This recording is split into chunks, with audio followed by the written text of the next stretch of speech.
warahmatullahi wabarakatuh. Perkenalkan, nama saya Putri Ayu Lestari. Saya dari Prodi Mesin Otomotif. Di sini saya akan menjelaskan tentang pengujian bahan.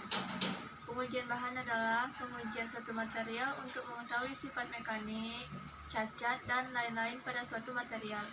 Dalam pengujian bahan ini ada dua macam jika ditinjau berdasarkan sifat dari pengujian tersebut. Dalam pengujian berdasarkan sifat, yaitu pengujian destruktif, adalah pengujian suatu material tapi hasil akhirnya akan menyebabkan cacat atau rusak. Yang pertama, metode Brinell. Pengujian kekerasan dengan metode Brinell bertujuan untuk menentukan kekerasan suatu material dalam bentuk daya tahan material terhadap bola baja yang ditekankan pada permukaan material uji. Seperti kita tengok di slide ini adalah gambar dari metode Brinell. Yang kedua yaitu metode Vickers.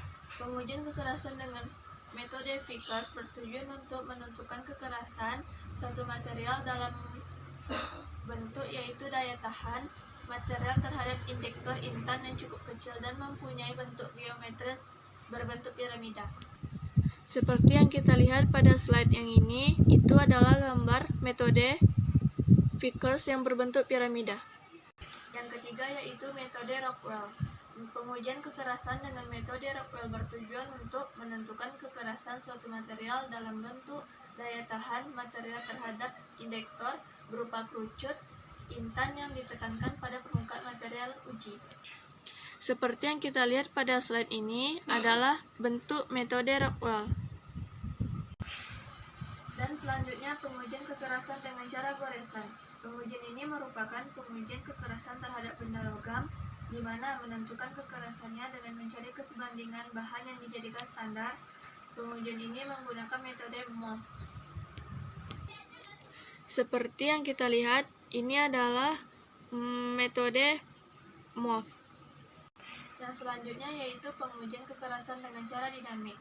Pengujian ini merupakan pengujian kekerasan yang dilakukan dengan cara mengukur tinggi pantulan dari bola baja atau hammer intan yang dijatuhkan dari ketinggian tertentu. Skleroskop Shore atau Shore Skleroskop merupakan contoh paling umum dari suatu alat uji kekerasan dinamik. Dan yang seperti kita lihat itu adalah gambar pengujian kekerasan dengan cara dinamik. Dan selanjutnya adalah pengujian tarik. Pengujian tarik adalah pengujian suatu material dengan cara memberikan beban gaya yang berlawanan arah dalam suatu garis lurus.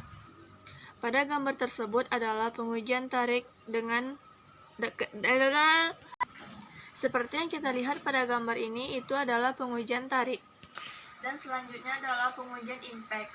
Pengujian impact adalah pengujian suatu material untuk mengetahui kekuatan impact-nya. Kekuatan impact adalah kekuatan suatu material untuk menahan beban dinamik yang diberikan secara mendadak yang menyebabkan patah atau rusak.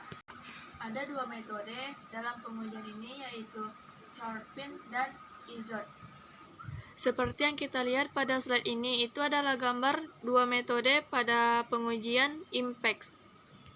Dan selanjutnya adalah pengujian struktur. Pengujian struktur adalah pengujian yang digunakan untuk struktur logam.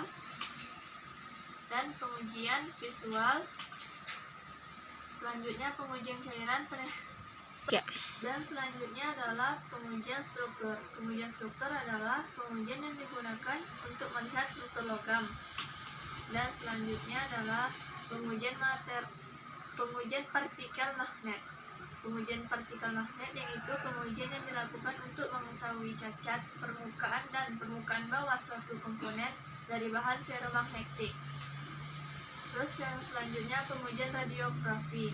Pada pengujian ini diletak film di belakang objek, kemudian objek akan disinari sinar laser X atau sinar gamma. Apabila pada objek tersebut cacat, maka akan terjadi variasi intensitas pada film. Hasil film ini yang akan menunjukkan kecacatan yang ada pada spesimen. Seperti yang kita lihat pada slide ini, itu adalah gambar pengujian radiografi. Dan selanjutnya adalah pengujian eddy Journet. Metode ini memanfaatkan prinsip elektromagnetik di mana arus yang dialirkan pada kumparan akan menghasilkan gaya elektromagnetis yang dikenakan pada benda uji hingga terbentuk arus ED. Arus ini menandakan adanya induksi magnet pada logam dan bila terdapat cacat, besarnya impedansi yang diukur sensor arus ED akan berubah. Dan metode ini hanya dapat diterapkan pada logam saja. Kita lihat pada gambar itu adalah pengujian eddy current. Dan selanjutnya adalah pengujian ultrasonik. Pada pengujian ini, gelombang suara diramatkan pada spesimen uji dan sinyal yang ditransmisikan atau dipantulkan akan diamati. Sekian hasil penjelasan dari saya. Apabila ada kekurangan, mohon dimaafkan. Assalamualaikum warahmatullahi wabarakatuh.